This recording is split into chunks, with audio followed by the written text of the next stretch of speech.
Boa noite, sejam bem-vindos a mais um segmento deste Os Filhos do Boom. Já vamos para o quinto neste nosso trajeto sobre esse período muito, muito especial da história tornaril portuguesa, e neste caso mais contemporânea, aquela que correspondeu ao boom, ou aquilo que ficou conhecido por boom, e era inevitável, chegados aqui, nesta trajetória muito, muito interessante que temos vindo a fazer com estes pequenos segmentos, com gente que participou exatamente e na primeira pessoa nesta época absolutamente fascinante, tão fascinante como única. Chegados aqui, não poderíamos deixar de receber em estúdio alguém ligado também ao Minho, porque não se pode falar do boom sem falar do Minho. Boa noite, Luís Veloso. Bem-vindo mais uma vez à PTV. Muito boa noite e obrigado mais uma vez também por mais um convite. Não. Que mais uma vez participo. Nós é que agradecemos, porque isto cada vez mais as pessoas têm menos disponibilidade para estas coisas, ainda por cima em alturas de desconfinamento e companhia limitada, e nós percebemos perfeitamente. É normal, embora este segmento seja uma coisa muito mais soft e muito mais leve do que aquilo que foi, por exemplo, o Tunísio, que teve outra carga, e outra densidade um bocadinho diferente, e também foi próprio de um tempo que queremos nós que já seja passado. Portanto, vamos levar isto um bocadinho. Exatamente, está quase. Temos que ser Mas enquanto não está definitivamente. Exatamente. Mas enquanto não estamos completamente livres do bicho, não o do Irã Costa, mas este conhecido por Covid-19, ainda temos aqui um espaço de manobra até ao início de agosto para começarmos a falar destas coisas e continuarmos a falar destas coisas que tanto nos une, que é a tuna, e neste caso, em um período muito, muito especial e muito concreto, que é ou que foi o final dos anos 80, início dos anos 90 do século XX.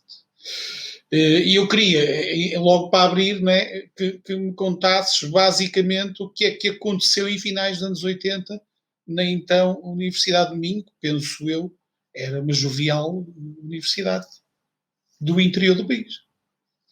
Conta-me lá como é que foi esses primórdios todos. Portanto, em Braga. Os primórdios em Braga basicamente começam já com a existência do Grupo Música Popular da Universidade de Minho, fundada em 84, tinha uma característica diferente. Tanto era misto, tinha vozes femininas e masculinas, era um grupo bastante numeroso, não era um grupo limitado a 7 ou 8, como se vê agora os grupos de música tradicional, 10 pessoas. Portanto, era um grupo que chegou a ter 30, 40 pessoas. Muito bem disposto. Em 84 não fazíamos a mínima ideia o que era uma tuna, ou quase não fazíamos a mínima ideia, nem sequer pretendíamos ser uma tuna, nem ouvíamos falar nisso, nem... Estavam na gênese popular, portanto era Exatamente. Natural que tivesse ido num registro que era típico da época, música popular portuguesa. Os Vai de Rodas, Terra a Terra. Exatamente, estávamos nessa onda. Ia começar na Universidade de Minho, tínhamos começado também alguns em 83, 84, tínhamos começado com os fados também, com os fados de Coimbra, e depois começámos com um grupo de música popular, música tradicional. Nas nossas andanças, obviamente, fomos conhecendo e foram-nos conhecendo, e o nosso espírito em palco era completamente diferente de um terra a terra, como é evidente, não é? Era muito alegre, muito bem disposto. Tinha o lado universitário. Exatamente. Da irreverência normal do estudante universitário. Completa. Juntamente a essa gente. Era um espetáculo que nós dávamos, pronto, agora visto, na altura não sabíamos o espetáculo que estávamos a dar, mas não sabíamos o efeito que poderia ter nas pessoas, ou viemos a saber porque às páginas tantas, aí por volta de 87, 88, recordo bem, chegámos a ser convidados para ir a um festival, um espetáculo, não era bem um festival, nos moldes que depois apareceram. Mas um encontro, digamos assim, de tunas, que não tinha muitas. Recordo-me que tinha a tuna Direito de Leão, foi a primeira tuna com que eu tive contacto direto entre pessoa, não é? Cara a cara. Só uma perguntinha. Aí nessa altura, na Universidade de Minho, trajava-se capa e batina, correto? Trajava-se capa e batina. Capa e batina. Ou seja, originalmente, a Universidade de Minho trajava capa e batina. Sim, sim, sim. Só mais tarde é que há um processo, já lá iremos falar sobre isso também. Exato. Muito bem. Portanto, foi em Cascais. E pediram-nos para ir tocar como se fôssemos uma tuna. Ok. Normalmente o grupo de música popular até nem sequer trajávamos, íamos com roupa normal, calça de ganga e t-shirt. Que também era o hábito dos grupos de música popular da época. Sim, da época é assim. Curiosamente era hábito também. Depois, mais tarde, até o nosso próprio grupo de música popular havia de ter adotado vários trajes. Aliás, daquela época, se bem te recordas, eu estou a falar porque eu também pertencia a um. Era miúdo, pertencia a um. E os grupos de música popular portuguesa normalmente derivavam de malta de rancho folclóricos. E que invariavelmente pareciam esteticamente, não é? Olhando para o palco, para esses grupos, não é? A esmagadora maioria parecia uma malta dos westerns, não é? Muitos jeans, botas de cano alto, não é? O colete preto que traziam do rancho, camisa branca, volta e meia aparecia com uma faixa vermelha, mas era assim uma coisa muito espontânea, mas a ganga e a bota de cano alto é que não podia falhar. E era uma coisa curiosa. Então lá arrumámos a Cascais, pronto, e tivemos o nosso primeiro contacto com uma tuna espanhola, tuna direito de León, e ficámos agradavelmente surpreendidos com aquela. E demos um espetáculo, lembro-me perfeitamente que demos um espetáculo daqueles de arrebatar plateias. Nós tínhamos aquelas músicas tipo o Compadre, e depois contávamos anedotas, ou seja, sem sabermos, nós tínhamos uma postura que as tunas viriam a adotar, aquelas brincadeiras entre músicas, aquele falar com o público, aquele conversar. O tal lado académico, não é? Que não é um Exatamente. exclusivo das tunas. Nunca ninguém disse tal coisa. Né? Já havia antes. Já havia. Isso passou em 87, 88, por aí. Uhum. Normalmente aqui nas nossas queimas, também ainda havia queima das fitas, até em 1990. Nas nossas queimas ou nas nossas recepções ao caloiro, e acho que era até foi uma recepção ao caloiro, no Teatro Jordão, em Guimarães, cruzámos-nos com, salvo erro, a tuna de Direito de Santiago, talvez, e com a Universitária do Porto, num espetáculo que eles deram, pronto, o espetáculo completo do Orfeão habitual, não é? Com o folclore, com os fados, com os jograis. Provavelmente terá sido, eu vou arbitrar agora, mas com toda a segurança terá sido uma digressão que eles volta e meia fazem e levam o espetáculo completo. Isso deve ter sido em 89, foi antes de nós começarmos a ensaiar e de decidir formar uma turma. Depois foi com o ver novamente, cruzar com a turma de Santiago, ficámos amigos e houve trocas, até que um dia, num espetáculo comemorativo do Grupo Música Popular de aniversário, em novembro de 89, depois de umas belas francesinhas e de uns belos finos, no Café Minispor aqui em Braga, que era uma das melhores francesinhas de Braga na altura, nós decidimos, vamos formar uma turma. Temos que formar uma turma. Nós já temos este espírito todo. Temos homens, temos instrumentos, temos o grupo praticamente formado. Estava ali tudo à vossa frente. Estava tudo prontíssimo a ser usado. Exato. Meu dito, meu feito.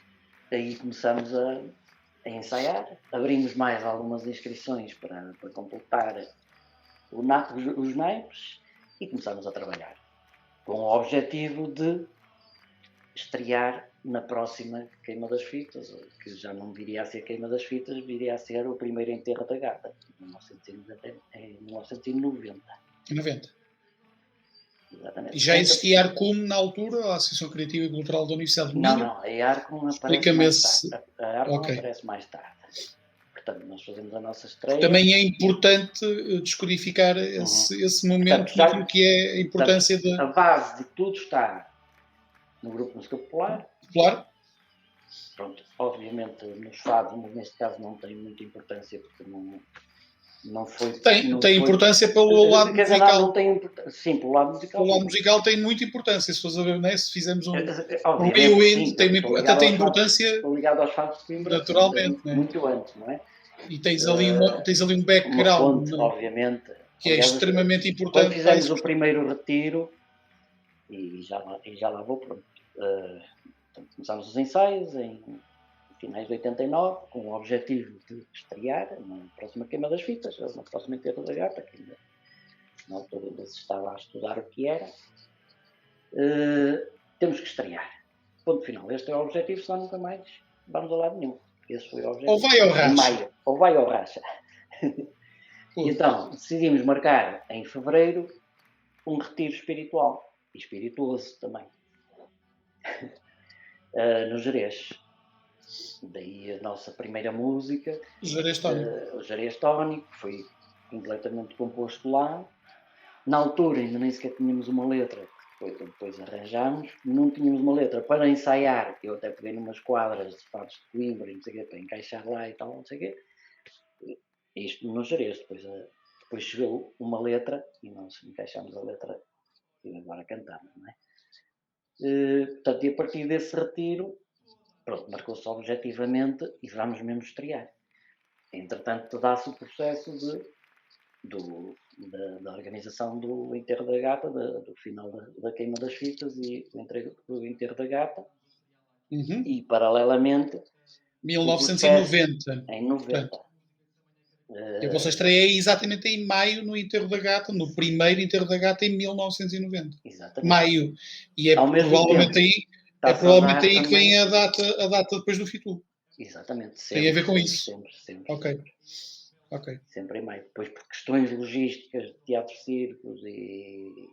enterro da gata também, a dinâmica toda. E depois naturalmente. Os outros festivais, ou por vezes puxar atrás um bocadinho, puxar à frente um bocadinho.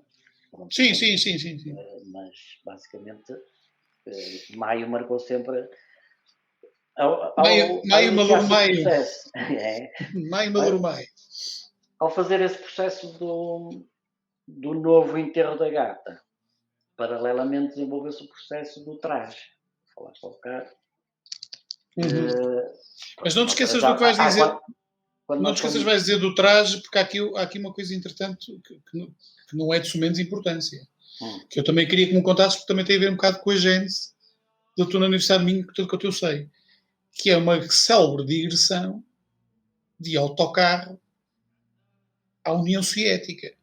Sim, na época ainda se chamava União Soviética. Depois da estreia, sim, nós fomos à União Soviética. Agora depois da estreia. Agora já ninguém mais lá vai. À União Soviética já ninguém vai. Não, aí. E fomos a Leningrado. E também já mais ninguém vai a Leningrado. Já ninguém vai a Leningrado. Não. Mas isso foi depois da estreia, obviamente. Com a logística toda da formação da tuna, os instrumentos partilhados, os ensaios que começam para a estreia, estás a imaginar que a nossa mini salinha, que tu conheces, a maior parte das pessoas já cá vieram também conhecem, que era só debaixo das escadas lá em baixo, dava para guardar os instrumentos e mais nada. Fomos ocupas de salas. Uma salinha aqui maior, Dom Pedro uma salinha V. maior, na Dom Pedro V. Ora, uma maior, uma cada vez maior. Até começámos a ensaiar no anfiteatro. Aquele anfiteatro que é nosso, não é? Pronto, com a junção, obviamente, há um amigo nosso que estudou em Leningrado e uma vez, pronto, os cafés e as cervejas são sempre boas conselheiras e sai sempre boas coisas de lá. Foi lá que nasceu a tuna, foi noutro café, no Gulbenkian, mesmo ao conservatório, que nasceu o Grupo Música Popular.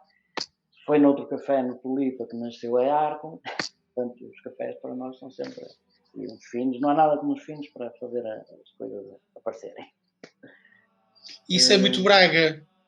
E eu que morei em Braga há alguns anos, posso confirmar in loco que isso é muito Braga. Uhum. E acho que as pessoas que são de Braga, de alguma forma, Porque, se cruzaram com a vivência de Braga, com a vivência universitária. Naquela altura, praticamente igual. Era assim, era assim. Com o Grupo Música Popular, ainda nem sequer existia Igualtar. E Igualtar aparece, portanto... E na Dom Pedro V ainda era a sede da associação, certo? Era a sede da associação. À época era a sede da associação. Era. E de certa forma ainda é, que acho que é dos antigos estudantes. Ainda é, lá. Sim. Acho que é só os antigos estudantes da Universidade de Minho que têm lá uma sala, penso eu. Mas na época não, na época aquilo era basicamente...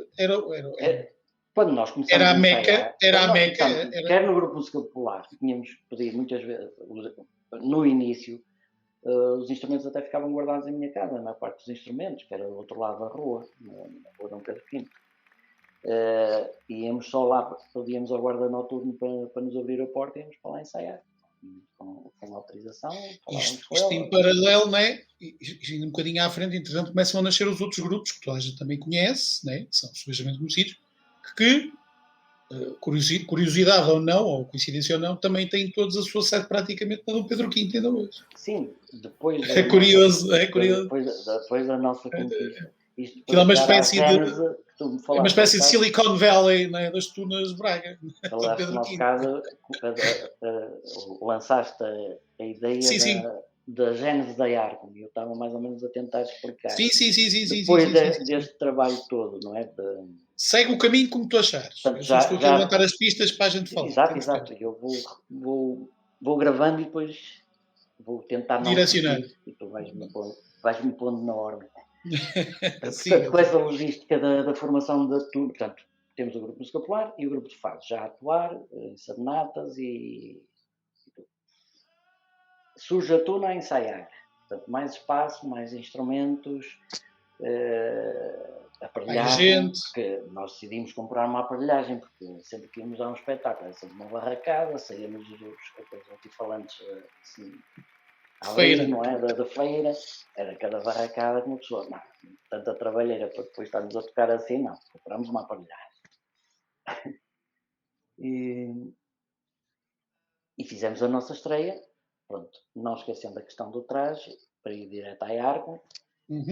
E quando o tal nosso amigo, se calhar era porreiro, eu se calhar até conseguia, falando lá no departamento de português da Universidade de Leningrado, eu conseguia uma viagem, fazíamos um protocolo e porque eles lá não têm praticamente nada, têm o departamento de português, mas livros quase nada. Pronto. Vamos fazer uma viagem à União Soviética. E nasce a viagem de autocarro. Tu tens sempre fizeste, né? Atenção, estamos em 2021 e na altura não havia telemóveis, não havia net. Nada. Só não havia GPS. Havia GPS só militar. Havia o Telex, que era assim que havia Telex. Então tínhamos que ir ou para a reitoria ou para a rádio universitária, mandar o Telex, escrever. O nosso colega que estudou lá sabia russo, escrevia, tal, mandava para lá. Depois ficávamos à espera a noite toda. Passado um bocado, lá vinha ele. Pronto, lá chegava o Telex. E assim foi organizado. Depois tomámos nós a opção. Isso é quase um ambiente. Luís, deixa eu falar uma vez. Isso é quase um ambiente da Guerra Fria, não é? Tens de esperar pelo Telex. Exatamente. É uma coisa muito. Noite dentro. Muito Checkpoint Charlie, não é? Noite dentro, aliás, espera que chegasse as confirmações e não sei o quê, e as autoridades. Na altura, atenção, já estava aberto, mas ainda pouco. You are leaving the Portuguese sector. Tudo visto para isto e para aquilo. Exatamente, era isso. Era muito confuso irem 60 pessoas para lá, não é? Essa logística. Então depois nós tomámos a opção. Ou vamos de avião, fazemos direto, demoramos algumas horas, pousamos lá, fazemos o que temos a fazer e damos um aviãozinho e vemos, ou vamos de autocarro e aproveitamos e conhecemos na medida do possível. Dentro do possível, claro. Várias capitais e várias cidades por essa Europa fora, para lá e para cá. Estamos a falar de quantas pessoas? Estamos a falar de quantas pessoas dentro do autocarro? 66 pessoas. Homens e mulheres, presumo. Sim. E toda a logística inerente, né, a fazeres uma viagem de Braga a Leningrado. Exatamente, toda a logística. Não havia euro. Eu não sei, mas eu estou a calcular. Uma moeda em cada país, não é? Em cada país tinha que ser tivemos tocada. que calcular, exatamente, para ser mais fácil. Na altura não era fácil ir ao banco pedir rublos. Não sei quantos francos, não sei quantos. Rublos nem podias. Nós, rublos já tínhamos a indicação do nosso colega que era melhor comprar lá. Pois, em dólares. Comprar lá, em dólares. Em dólares. Cara, isto não há nada como. Quer no mercado legal, quer no mercado paralelo. Estava sempre mais barato. Ainda hoje é assim. Portanto, não é inconfidência nenhuma. Exatamente. Mas pronto, todas as moedas, francos, pesetas, francos, marcos, croas, pronto, da Suécia, da Dinamarca, da Finlândia, tudo. Portanto, comprar aqui, para agilizar, fizemos as contas, cada um disse quanto é que queria levar de cada, quanto é que pensava gastar. Basicamente era passar, o que é que nós fizemos? Foi parar em Paris. Em Paris não, foi antes até. Só mesmo passar e depois parar primeiro, acho assim, maior, acho que foi em Hamburgo. Diz-me só que, por onde, se ainda te recordas muito rapidamente, por que cidades é que vocês passaram até chegar lá? Portanto, Hamburgo, foi assim a primeira grande paragem. E quando digo uma grande paragem é chegar, nós fizemos também a opção de andar de noite, pôr os motoristas a dormir, ir conhecer a cidade de manhã, fazer a ginástica matinal, ir a uma piscina ou uma sauna, tomar banho, fazer a higiene, não é? Toda a gente, estás a ver o que é que isso não era, com a festa toda que nós fazíamos. Em 1990. Toda inerente. Em 1990.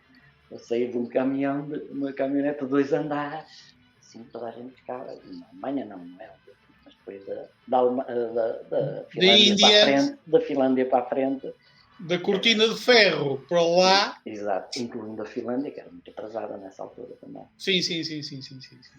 A Finlândia tem um bocado, ainda hoje a Finlândia, estão à parte, tem aquele complexo do vizinho do lado. E é complicado. Na altura, apesar de tudo, é complicado. Era mais influenciada ainda. Sim. Portanto, era um espetáculo chegar o autocarro da Queima, de 2 andares, aquele autocarro dourado, que muitos deves também ter andado muito nele. Sim. De cidade em cidade, portanto o objetivo era conhecer de manhã, depois fazer umas atuações. Foi com o Fernandes? Foi com o Fernandes? Não. Ainda foi com o Adriano. O Adriano foi como suplente convidado, portanto foi com os motoristas da Queima. E se fosse preciso alguma emergência, pronto. Muito bem. O nosso motorista de tantas idas da Espanha, de tantas idas ao Algarve e a este país fora, antes do Fernandes do Melino. Portanto, Hamburgo, atravessamos para o outro lado para a Dinamarca, certo? Estando na Alemanha para a Dinamarca, não. Não está para a Suécia. É capaz. Não, acho que és capaz de ter razão. Mas acho que é. Primeiro a Dinamarca, exato. Dependendo do sítio para onde foste, mas Hamburgo. Hamburgo para a Dinamarca, acho eu. Não me falha assim a memória. Deixa-me ver se eu consigo perceber online, porque eu estou a visualizar as coisas, mas é provável, sim, tenhas passado para a Dinamarca. Sim. Pronto, depois fizemos o trajeto para a Suécia. Sim. Apanhámos o ferry para a Finlândia. Exatamente. Depois da Finlândia entramos na União Soviética. Na antiga União Soviética. Portanto, Leningrado, para quem não sabe, é lá em cima no norte. É mesmo perto da fronteira com a Finlândia. Perto? É uma forma de falar. É uma maneira de dizer. Foi uma noite inteira andar de autocarro com um carro atrás, mas não sabíamos o que era, se nos estavam a seguir, E se era da KGB, se o que era, se nos queriam matar ou se não nos queriam matar. Sei que andávamos num bosque cheio de neve a noite toda, nós parávamos o autocarro e ele parava lá atrás, para aí a 300 metros. Nós avançávamos e ele avançava também. era provável que fosse um carrito dos nossos amigos do KGB. Ou então era alguém para proteger, mesmo. Pois não sei. Nós temos sempre tendência para pensar o contrário, mas se calhar era alguém para acompanhar. Pronto. Ficámos sempre na dúvida. Quando chegámos à fronteira... E ainda bem que ficaram na dúvida, digo eu, não é? Fizemos uma grande festa e depois tivemos a honra de ser despejados do autocarro para revistarem tudo. Uma ponta à outra. Literalmente tudo. Eles montaram tudo, as televisões, os cãezinhos, levaram os cãezinhos. E nós com a nossa tralha toda que nós levámos. Portanto, foi uma digressão, um intercâmbio científico-cultural. E levámos montes e montes de livros que arranjamos cá, com o apoio do governo de então, e Miguel Macedo, que muito nos ajudou, mesmo para enriquecer a biblioteca lá, foi bastante. E levámos a exposição itinerante do Cavaquinho, do Domingos Machado, levámos a exposição de lenços namorados, pronto. Mais comida para aquela malta toda, porque nos países ricos, não é? Nós tínhamos que comer e aquilo era muito, muito caro. A pessoa tomava um café de manhã, um café e um bolo e já vai, especialmente no bolso. Portanto, as comidas tinham de ser feitas na caminhonete, tínhamos uma logística. O trajeto de volta é pelo mesmo caminho ou vieram não. Não. Depois viemos pela Lituânia, pela Letónia, depois... Depois provavelmente Polónia, Berlim, não? Polónia, Varsóvia, depois Berlim. Não passaram na República Checa, por coincidência. Passámos em Praga, Passaram em Praga, sim senhor, e depois entraram na Alemanha e o resto já sabemos. Alemanha, Berlim e depois fomos a Estrasburgo. E depois viemos. E qual foi a importância para a Tuna Universitária de Minho dessa digressão? Que importância é que assumiu para o futuro imediato a saída tão marcante? Desde já é uma... Pronto, não só para a Tuna Universitária de Minho, como para os outros grupos que foram. Mas especificamente para a Tuna Universitária de Minho é importante porque não é todos os dias...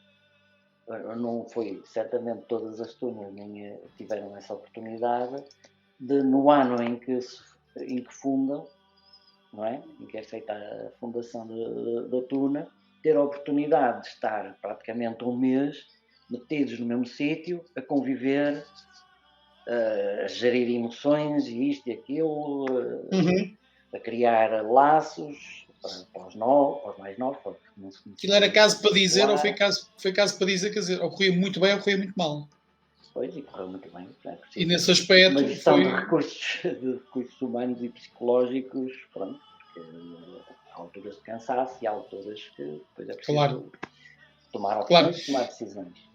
E agora vamos avançar um bocadinho, já estamos a chegar à meia hora do jogo. Avançando um bocadinho, a importância para a tuna foi sobretudo essa, musicalmente, deu rodagem.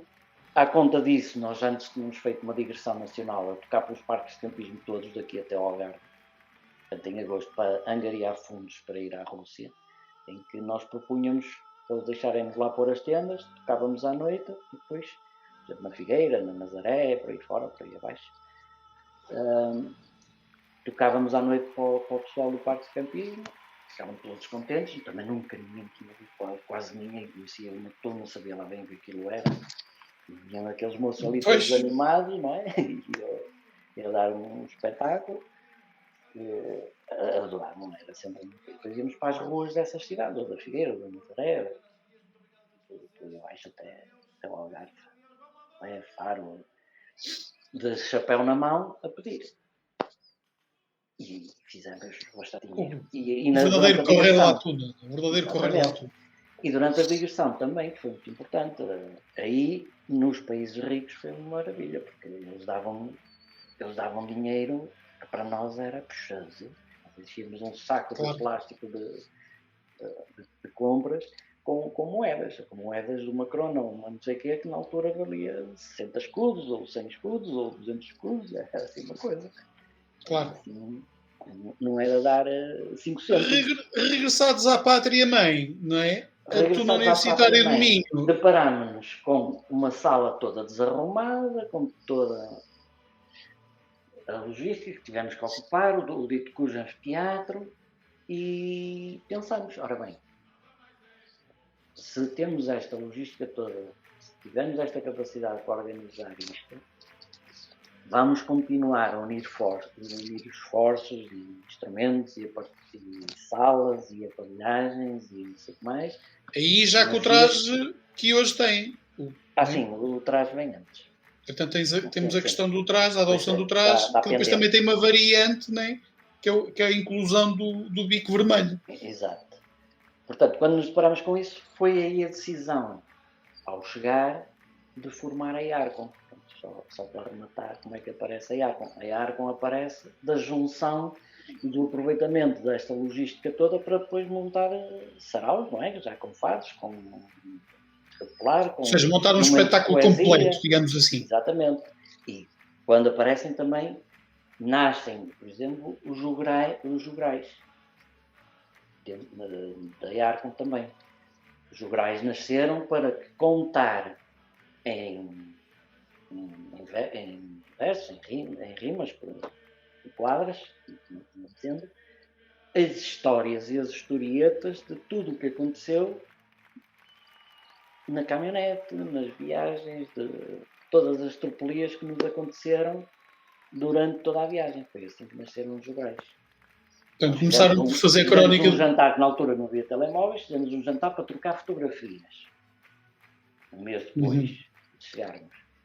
E nesse jantar, nós tínhamos um colega que que ia escrevendo todos os dias, tipo um diário, e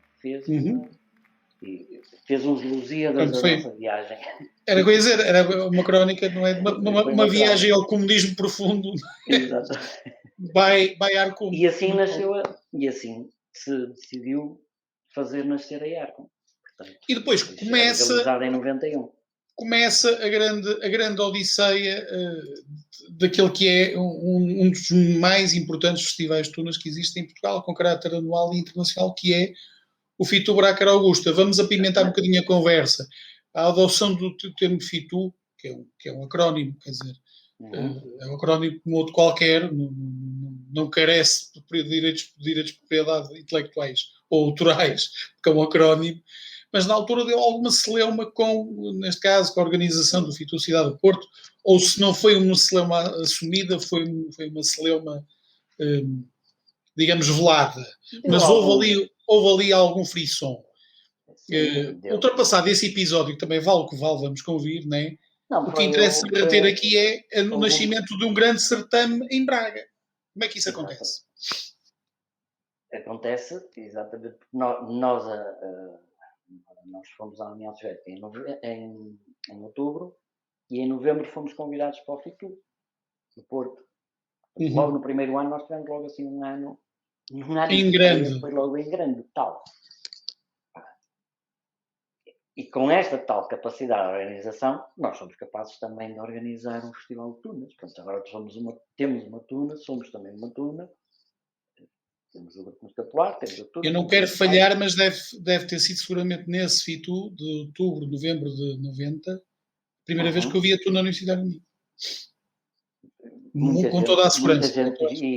Muita gente ficou surpreendida, mas deixa-me só falar um bocadinho só da questão do nome, que não teve assim grande questão, teve mais questão nas bocas mais paralelas do que propriamente entre... Por isso é que eu estava a dizer, era uma celeuma mas depois foi esclarecida. Eu falei com o Eduardo, lembro perfeitamente.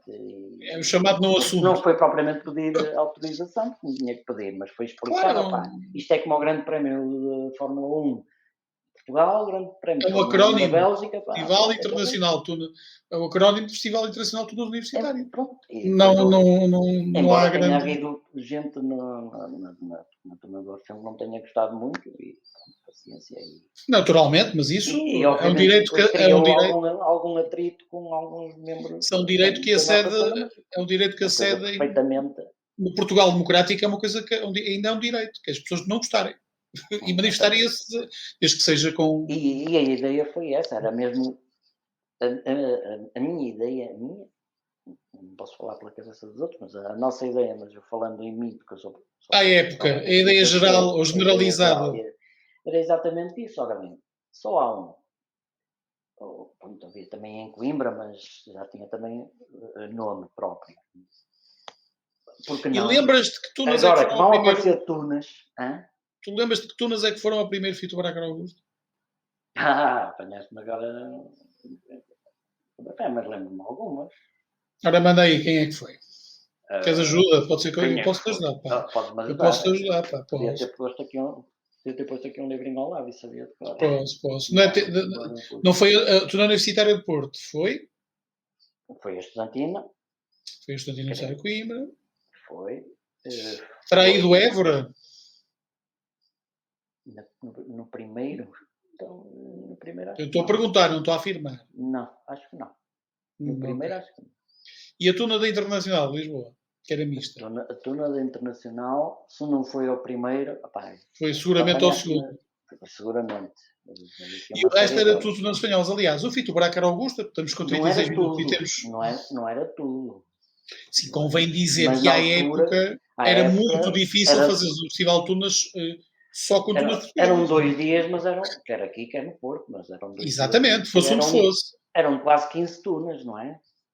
Não A era... esmagadora maioria à época eram estrangeiras, nomeadamente sim. espanholas. Não é? Sim. Eu estou a falar de Tunas, pessoal, calma. Não é? Portanto, sem à dúvida. época não se conseguia fazer um festival de Tunas sem ter Tunas espanholas. É logo para começo de festival. E sendo 2 noites, isso era internacional, fazia sentido. Mais tarde acabaste por ter em Braga a primeira rondalha Comádia, que se torna depois a Tuna de Nijmegen, que é uma tuna mista de uma Universidade Católica de Nijmegen, da Holanda. Portanto, também não temos aqui nenhuma coisa propriamente nova, porque já havia tunas mistas a ir a festivais, no caso internacional, por exemplo. Sim. Portanto, não é, a novidade aqui é fazer um festival de 2 noites, ou 2 dias, como queiras, em Braga, né? Com 12 tunas, 13 tunas. A primeira vez que eu fui ao Fito de Braga foi ao terceiro Fito de Braga. Como bem te recordarás, e foi aí que a gente se conheceu de facto. Sim, exato. Foi aí que nós nos conhecemos de facto. E já na época, a gente pega no livreto e ainda hoje olha para aquilo, é uma peça de museu, porque nós estamos ali a desfilar uma série de tunas que são, e curiosamente, a grande parte das tunas espanholas que vieram ao terceiro Fito e por aí em diante, foram tunas que brilharam no Rente Robin.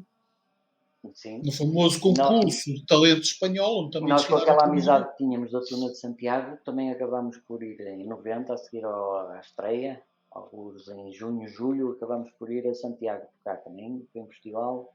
Tinha para aí 17 tunas, o primeiro prémio acho que era uma cama e o segundo frigorífico, ou ao contrário, qualquer coisa assim. Mas não era uma estatueta, era uma cama e um frigorífico, um sofá. Não deixa de ser algo inédito, apesar de. Mas eram para aí 17 tunas, mas não era em 2 dias, era 17 tunas. Começou no final do almoço e tunas por aí fora.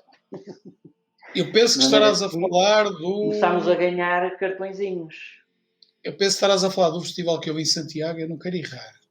Se chamou na altura Ni Triste Ni Sola. Santiago Ni Triste Ni Sola, ou seja, numa alusão ao tema Fonseca. Sim, a Fonseca. Que tinha uma série de eliminatórias e depois a seguir, na final, é que começou a seguir ao almoço e depois acabou. Exatamente, quando acabou. Quando acabou, que era à tarde e a mais horas, e que foi ganho, salvo eu, com uma tuna que hoje não existe, que é a tuna de engenheiros técnicos de Gijón. Depois. Que hoje não existe. Tendo ficado em segundo lugar os padrinhos deles, a tuna de Augusto, que hoje também já não existe, e em terceira a tuna universitária de Porto. Eu não sei se estarás a referir a esse, porque em Santiago... Não sei se é o mesmo ou não. Não sei se será o mesmo, eu acho que não. Eu acho que este é mais tardio. Em Santiago houve um em 79 e depois de caráter internacional, atenção. E depois, de facto, pelo meio, acho que houve esse a que tu estás a referir em 91, salvo. E só uns anos mais tarde. Em 90 foi. Ou 90, sim. Foi 90, foi no ano da estreia. Porque Santiago não tem festival. Tecnicamente, em Santiago não existe um festival. Deu para encher o bolso de cartõezinhos. Não é? Antigamente todas as tunas tinham o cartãozinho de visita. Era a página do Facebook deles. Exatamente, havia cá Facebook, era cartõezinhos. Então, cartõezinhos era muito bom colecionar cartõezinhos em todo o lado. Porque quando depois estávamos a telefonar para organizar um festival, toda a gente naquela altura, toda a gente queria vir, não é? Claro. Era um telefonema a cada tiro, cada mel. E a que é que tu atribuis o sucesso? Porque isso também tem a ver com o boom, neste caso em Braga, pois, portanto, começam a nascer tunas em Braga também. Mais ou menos paralelamente à Universitário de Minho. Um ano ou 2 anos depois surge a azeituna, o surgimento da gatuna. Ou seja, o movimento começa... 2 ou 3 anos depois, sim, começa. Exatamente, o movimento começa a ter o seu natural desenlace, digamos assim. Mas a importância do Fito Bracar Augusta é, no contexto do mundo nacional, muito relevante. Aliás, eu falo nisso, nós autores do Quituno, falamos nisso no livro exatamente como exemplo. Porquê? Porque era um festival que não era, como tu disseste muito bem no depoimento que deste para o livro, não era o festival do Sr. Presidente da Câmara. Era um festival para o povo. Explica-me lá porque que era o festival para o povo. Era um festival para o povo porque nós, quer em termos de... E por aí também nasce a IARC, mas já mesmo na altura do Grupo Escopular. Nós sempre fomos independentes de qualquer poder, seja ele académico, ou seja... Obviamente, dependentes de apoio, como é evidente, e na altura nem tanto, porque na altura era muito mais fácil arranjar patrocínios. Confirma-se. Mais abertas.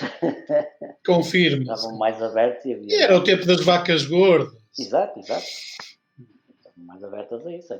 Tivemos ali uma entrada de dinheiro da União Europeia, dentro do CEE, quer dizer. Exatamente. Que portanto, também apanhou em cheio o ensino. Tem que que agora que é muito mais difícil, não é? Agora muito mais ter uma porta...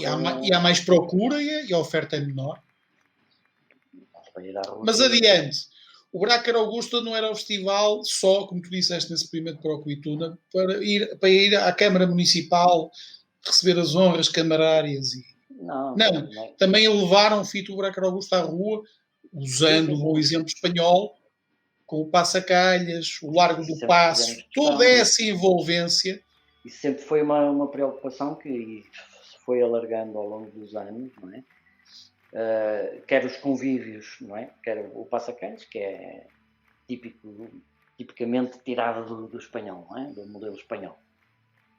É levar o festival à rua. O festival à rua. Mas também depois o convívio, daí a tarde que tu conheceste bem, no Largo do Paço, não é? Largo do Paço.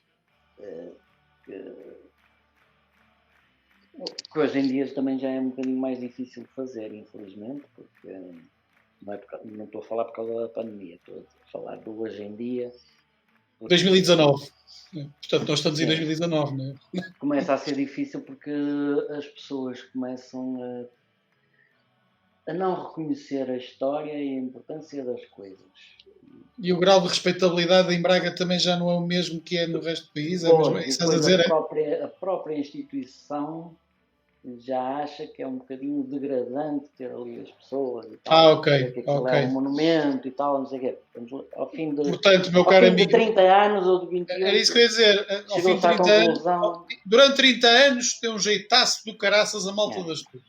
De um momento para o outro. Se calhar a estátua pode ganhar bolor. Não é bem aqui, é melhor é irem lá para baixo, façam lá para baixo, metam o porco a assar lá mais para baixo. Falarem cá em baixo, há ali também uma época de Fito já mais à frente, de Bracar Augusta, que por vicissitudes tiveram a ver com as obras no Teatro Circo, porque falar em Fito Bracar Augusta é falar em Teatro Circo e vice-versa. Esta é a realidade histórica que salta à vista, desarmada do comum mortal, que frequenta este meio já há alguns anos. Também nem sempre bem compreendido pela malta dirigente que é do Teatro Circo, principalmente. Mas, pronto, pois, há sempre, volta e meia há sempre iluminados que... Com todo o respeito aos engenheiros, há sempre um engenheiro técnico né, que gosta de complicar. Nós espetáculos, muitas vezes, e naquela altura, muitas vezes, e tu vias, não é? Foste lá ao terceiro e sabias muito bem como é que era aquilo. Os bilhetes esgotavam, as filas para entrar... Eu não fiz só... Eu não fiz só o terceiro, eu fui ao 13º, 17º, ainda voltei lá outra vez. Mas sabes muito bem o que é que aquilo movimentava e a loucura que aquilo... E aí que eu ia chegar, toda essa envolvência que transformava aquele centro da cidade de Braga numa coisa absolutamente única durante aqueles dias de Fitu, nomeadamente o fim de semana, começar na sexta-feira à tarde. Depois perde-se um bocadinho, isto se calhar é uma noção minha, admito estar errado, mas perde-se um bocadinho quando migram forçadamente, não é? Lá para baixo. Para aquilo que é o Parque de Exposições de Braga, né? E infelizmente não havia alternativa. Aquelas das obras no tempo, no Teatro Circo, não foi propriamente o tempo que estava previsto, que já seria mau, 2 ou 3 anos, foi quase 7 anos, por aí, se não me falha a memória. Ainda foram alguns, foram. Não há dúvida nenhuma, mas aí acho que é Era uma inevitabilidade. É uma questão também de Braga. O povo de Braga... Sim, mas se fosse noutro sítio, era igual. Não, o povo de Braga é um bocadinho preguiçoso. Nós estamos aqui em Braga, tu conheces Braga muito bem, eu falo disto várias vezes nós temos uma condição... variados assuntos. Nós temos uma condição aqui engraçada, eu e tu, que é, nós somos os dois do Porto, não é? Somos os dois do Porto, e já moramos dois em Braga, nomeadamente eu, portanto, tu continuas, mas eu, portanto, tenho essa vantagem, conseguimos ter um bocadinho um lado de fora, eu digo que o povo, e dentro em simultâneo. Tem uma mentalidade um bocadinho preguiçosa. Isto comparado com o Porto e muito mais com Lisboa. Lisboa dizem, eu vou já ali, e são capazes de fazer para aí 20 km ou 30 km para ir de uma ponta da cidade à outra e andar a pé, não sei o que mais. Pronto. É mais comodista. A malta de Lisboa, olha, eu costumo dar o exemplo do IKEA. A malta de Lisboa para ir ao IKEA, quantos quilómetros é que tem que fazer? Claro, eu estou a perceber o que estás a dizer. Autoestradas e viajar. Mas repara que isso... O IKEA com um centro comercial enorme, Luís, e durante os primeiros anos esteve às moscas, porque o pessoal ia aqui ao Braga Park porque era um bocadinho ao pé. Porque é ao pé. Este é 1 minuto, o outro é a 3 minutos. Portanto, o ir para a ponte, para o atual fórum, Altice Fórum, que basicamente é no fim da rua do Teatro Circo. É para ir a 300 metros do Teatro Circo. Nem 500 metros do Teatro Circo. Porque a gente não julga que estamos a falar... Para quem vai de carro, até era mais fácil de estacionar. Mas isso não terá a ver, pergunto eu... Quem vai a pé era na mesma fase e ainda ficava... Dá para ir a pé. Dá para perfeitamente. 47 minutos, pergunto eu. Isso também não deriva, né, vendo as coisas também pelo lado positivista, do facto de a imagem do Fitur Braga Augusta estar tão colada ao Teatro Circo e àquele ambiente tão próprio e tão único que as pessoas acabavam por cobrar, entre aspas, exatamente com essa preguiça. Não, porque não era só questão de Fitur. Eu acho que era mais a preguiça, porque nem com outro tipo de espetáculos. Tu é que continuas a morar aí, pá, portanto... Não sei. Tu é que continuas a morar aí. Eu, na altura, não me apercebia disso. Mesmo com outro tipo de espetáculos, se é um espetáculo no Teatro Circo, as pessoas não sei o quê. Agora, com a remodelação do fórum, já há mais credibilidade um bocadinho no fórum. Antigamente não. Aqui há uns anos atrás, não. Se é um espetáculo noutro sítio qualquer, claro, há sempre uma reação à novidade, à mudança. É emblemático. A reação à mudança é uma coisa que em Portugal ainda hoje é uma doença. Não, mas agora reconheço e subscrevo a afirmação, mesmo em termos de ambiente, em termos de, obviamente, de sala, de espetáculo, de som, de tudo, não tem nada. O Fitur Braga Augusta. Agora o fórum está renovado, o Parque de Exposições está renovado. E 49 minutos, estamos a 10, 11 minutos, sensivelmente. Vamos ter que andar um bocadinho mais para a frente. O que é que queres falar? Vamos ter que andar um bocadinho mais para a frente, porque estamos a chegar à reta final. Toda esta contextualização da Tuna Universitária do Minho tem a ver, e estamos a falar da época do boom em concreto, e tudo isto acontece Ou seja, o que é que nós podemos concluir ao fim de 50 minutos deste segmento de Filhos do Boom?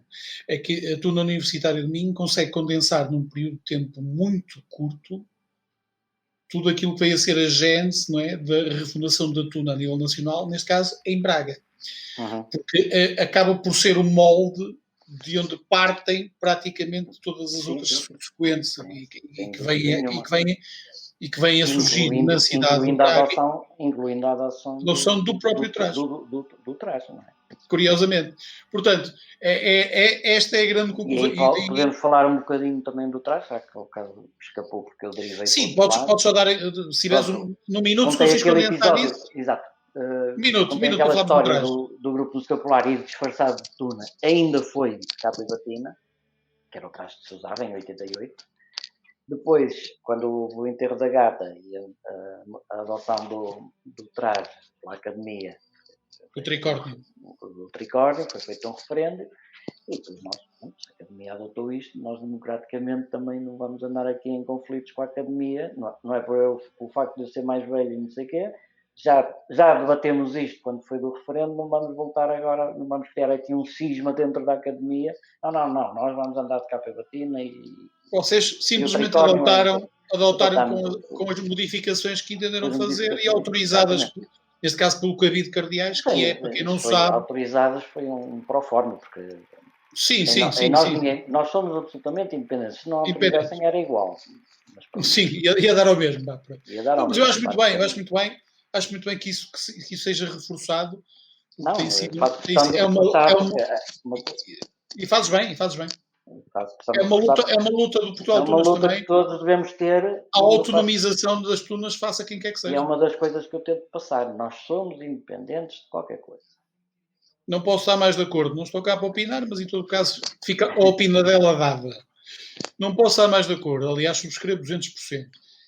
Tudo isto, em 50 minutos, nós conseguimos condensar com alguma profundidade, coisa que nunca fizemos, pelo menos na Portugal Tunas TV, aquilo que é o fenómeno da tuna inserido no contexto do boom, finais dos anos 80, início dos anos 90, e conseguimos perceber da importância que a Tuna Universitária de Minho, em concreto, tem no surgimento, então, de mais grupos similares, sustâneos, como queiram chamar, na própria Academia Minhota, não se cingindo só a Braga, atenção em Guimarães, na Fonsina, por exemplo. E é curioso, hoje a gente podia estar aqui a voltar a discutir aquilo que já foi discutido N vezes, mas eu nunca me hei de esquecer da Open Day. Porque é um referencial que na altura foi muito mal interpretado por muita gente, quando ao fim e ao cabo não era nada mais, nada menos, e esta é a minha leitura hoje, daquilo que corresponderá, por exemplo, uma orquestra pitagórica em Coimbra. Grosso modo, não andará muito longe disso, com as suas nuances, com as suas características muito próprias, mas que nunca foi levada muito a sério pelos seus pares, não é? Curiosamente, em alguns casos até com algum desdém.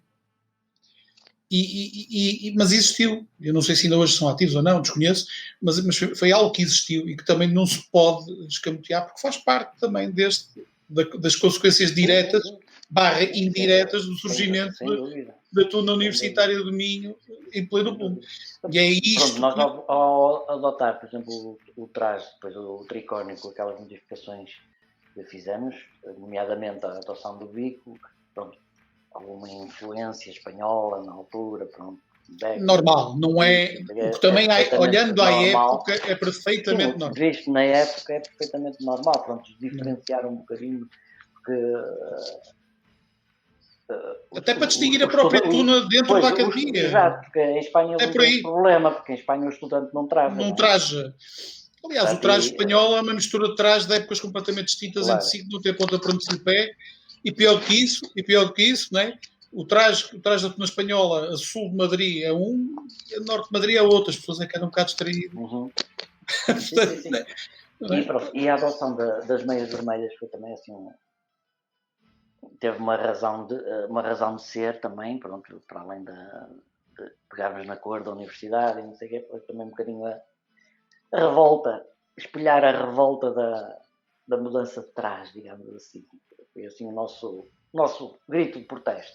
Também teve um je ne sais quoi, portanto, de protesto vermelho. Sim, sem dúvida. Curiosamente, é uma coisa que fica para sempre colada. Dentro da Argon adotámos, e por exemplo, veio buscar o primeiro traje do Grupo Música Popular, que era usar as bermudas, mas com meias azuis. E depois os jograis, quando chegámos da União Soviética, eram as meias amarelas. E por aí fora, cada grupo que havia de ser nosso da Argon, havia de ter umas meias diferentes.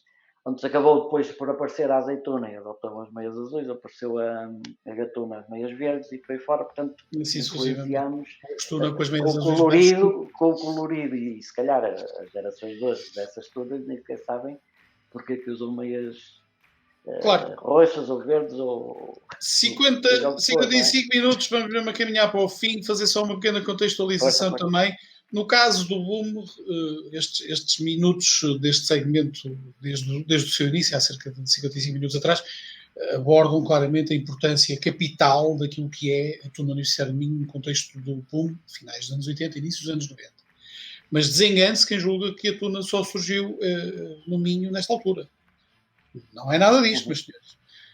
Há um background anterior, o programa não fala sobre isso, não chamar-se os pré-filhos, não é disso que estamos a falar, mas conclusões mais ou menos recentes, retiradas inclusivamente pelo nosso querido Jean-Pierre, e descobertas por ele, fazem, ele consegue fazer prova, e conseguiu fazer prova, da passagem da Estudiantina Fígaro pela cidade de Braga em 1878, 10 anos antes da primeira passagem da Tuna Compostelana, pela primeira vez, em Braga, que foi em 1888.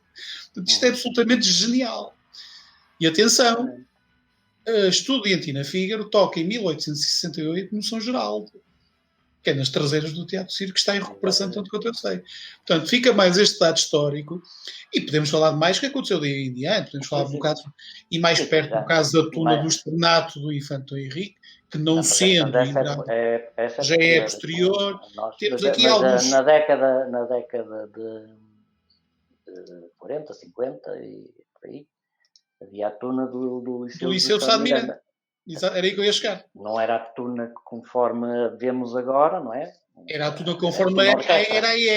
Era a época, a Tuna orquestra, digamos assim. Chamada Tuna Indoor, sentada. Do qual nós temos a honra, pronto, temos, é só o honorário, já falecido, o maestro Armindo Maia, que nos legou temas. Legou todos os temas de autoria dele e que nós interpretamos com muito orgulho, e foi o legado. Portanto, poderíamos pegar e dizer a Tuna do Minho, pronto, resulta da Tuna. Não, acho que fizeram muito bem. Acho que fizeram muito bem.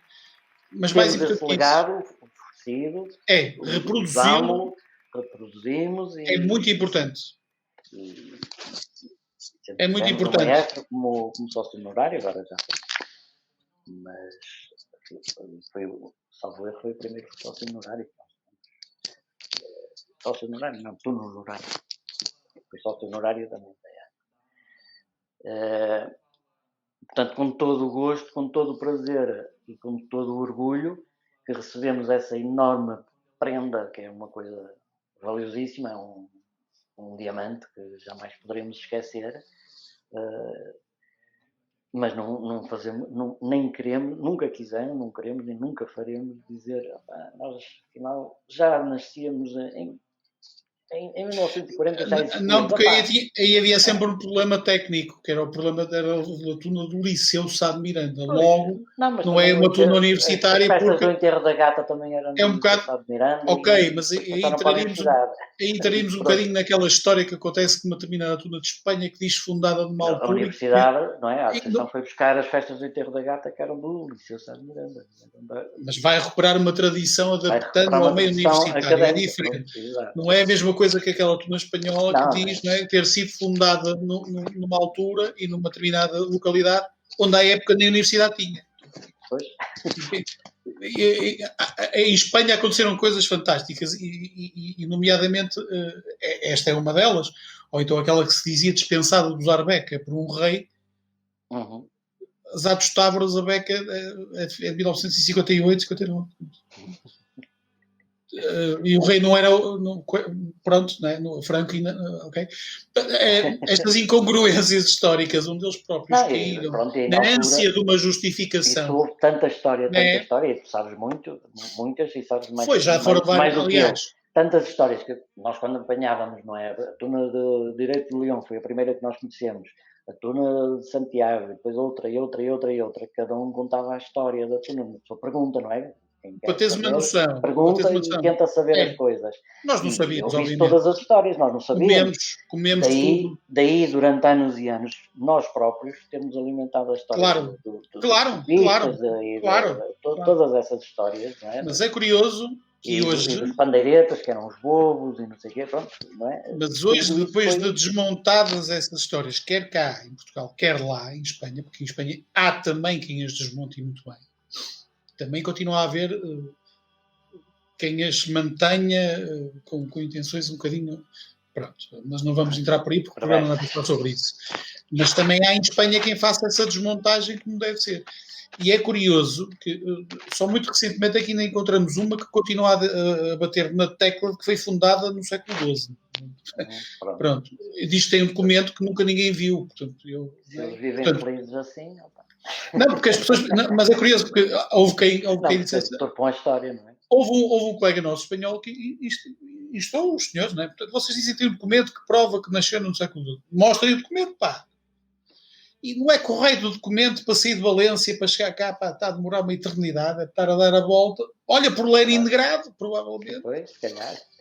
Nunca se sabe, não é? Hoje São Petersburgo, salvo erro.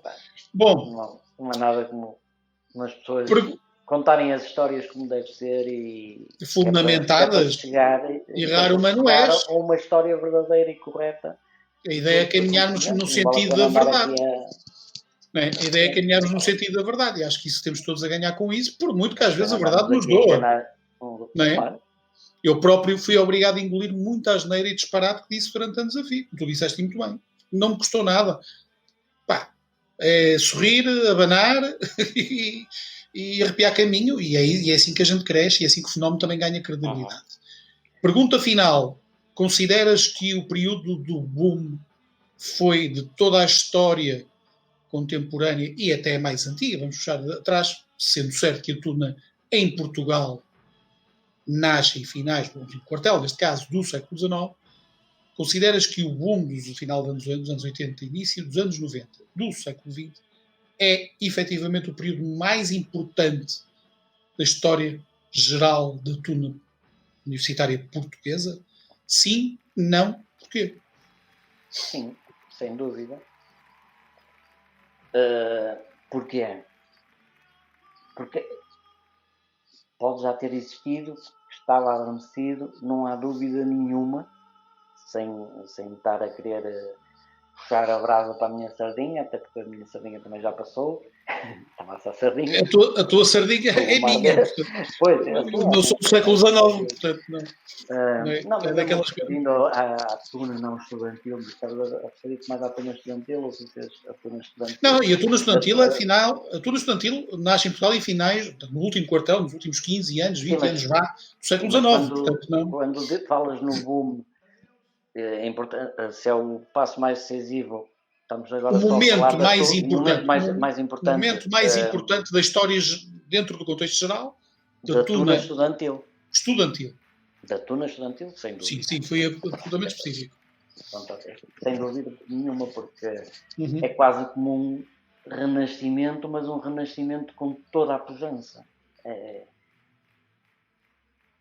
Porque as condições eram outras. Se calhar, se agora houvesse um boom, ia ser melhor do que o nosso. E achas agora que há outras condições. Era isso que eu te ia perguntar. Agora há outras condições tecnológicas, há músicos. As tunas estão carregadas de músicos. Nós fizemos omeletes sem ovos, certo? Muitas. Quantas? Sim. As tunas que nasceram no boom nasceram praticamente sem músicos. Sem pessoal que sabia uma nota de música. Portanto, só orelhudos, como diria o Tilo Krassman. Sim, éramos amadores académicos. Os orelhudos eram tudo orelhudos. E muitos de nós, se calhar um ano antes... Porquê é que nós na AR confundamos uma escola de música popular? ensinar música. Pronto, exatamente, porque o Claro. pessoal chegava à tuna, ou não sabia tocar nada, ou quando muito, com muita sorte, sabia tocar viola. Vamos chamar viola, não é? Portanto, posso aferir das suas palavras que... Nós é que tínhamos que os desviar. Opá, se tu sabes, se és bom orelhudo, então aprende cavaquinho, olha, aprende bandolim. Bandolins precisamos sempre. Opá, bandolins tem muita saída. E Claro, faz falta. claro. Opá, Ainda hoje. e braguesa, e pronto, e contrabaixo. Portanto, quanta gente, as tunas todas, não é só a nossa, todas, não é? A tua, por esse país fora, portanto, as do boom, mas principalmente no boom, e o que isso causou, porque se calhar, se continuássemos com um nível mais baixo, se não houvesse o boom, se calhar não despertaria o interesse. Olha, é mais uma coisa tipo Podia ter sido uma coisa, poderia ter sido uma coisa mais fugaz. efêmera, exato. Sim. Efêmera. Muito Como bem. teve qualidade, eu acho que amarrou a malta nova, amarrou a malta das universidades. Foi uma coisa que amarrou. Muito bem. Naquela altura também não havia outros entretenimentos, praticamente, não é? Nas universidades não havia desporto, não havia tudo o que há agora, não havia telemóveis para o pessoal estar a jogar, não havia computadores, não havia nada. Portanto, quando aparece, nós com o Grupo Música Popular já tínhamos muita adesão. Nós tínhamos por ano 60, 70 pessoas a querer entrar para o Grupo Música Popular. Claro. Com as tunas, quando vêm aqui, isto é divertido, não é só divertido no aspecto dos copos e não sei o quê, que eu para beber copos vou com os meus amigos, não preciso andar com instrumentos atrás. Trazia algo de mais, oferecia Pronto, um extra é possível fazer qualquer coisa. E claro, o gozo que dá, o gozo que nos deu, a todos, certamente, de fazer omeletes sem ovos. Ao ponto chegamos onde chegamos hoje. Com muito muita bem. qualidade. Ao ponto de termos passado esse legado para os que vieram a seguir, e a seguir, e a seguir, e a seguir, ao ponto de cativar agora pessoas com formação musical que dão um incremento ainda maior. Por um lado, ainda maior, por outro lado, pode-se perder qualquer coisa, mas é difícil aferir isso. Não se pode ter mudaram, tudo, não é? Como alguém dizia, não pode haver tudo para todos, nem se pode ter tudo. Os tempos também já são diferentes. E os tempos são outros. O nosso tempo académico era um. O tempo académico agora é outro. Claro. Os cursos agora têm 3 anos, o pessoal começa a fazer Erasmus e mestrados e isto e aquilo, está tudo a saltar para fora do país e não sei o quê. Mas isso são contas de outros festivais de tunas e de outros booms que por aí andam, que nós não vamos abordar hoje, vamos deixar isso para outro. Okay. Estive à conversa com o Luís Veloso, fundador da Tuna Universitária de Minho. Foi 1h07 de penso eu, com substância, com interesse, com interesse até documental, que ficará também mais uma vez aqui na PTV, na nossa página do YouTube. Eu já pedi várias vezes, não sendo uma obsessão, mas se puderem fazer subscrever no canal era bom, dava-nos um certo jeito de chegar ali a um nível de subscrições muito interessante. Já aqui temos visualizações, estamos para o lado bem. Porque isto que nós estamos a fazer, eu pelo menos quero pensar que mais importante do que se está a passar hoje e agora é o que vai acontecer com isto daqui a uns anos. Eu quero acreditar mais nisso do que propriamente no Live the Moment Now, como diria uma célebre operadora. Deixar material para alguém que daqui a 50 anos ou daqui a 30 anos e alguém que nos julgue. E alguém que nos julgue, então, por esta ousadia. Depoimentos. Sim, no fundo é isso. Possa fazer história. Que também sirvam, porque têm esse conteúdo e têm essa densidade, também sirvam como prova documental para poder auxiliar ao estudo mais à frente, não só deste período do boom, mas também, se calhar, deste período atual. Não é? Todos nós sabemos que quando fazemos o historiado do que quer que seja, temos de estar no espaço de manobra mais ou menos 30 anos, e já estamos aqui a fazer uma avaria. Não é? Nós estamos a falar praticamente em cima de 30 anos. Portanto, já estamos aqui a fazer uma avaria. Bom, que nos julguem aqueles que nos quiserem julgar, como diria o Tosé Brito, ontem, hoje e amanhã. Foi o volume número 5 dos Filhos do Mundo com o Luís Veloso. Muito obrigado pela tua disponibilidade, pela tua graciosidade Obrigado, e eu. colaboração. E já sabem, fiquem por aí, nós vamos até ao final deste mês, vamos estar no ar. Obrigado por estarem connosco, boa noite. Obrigado, boa noite. Boa noite.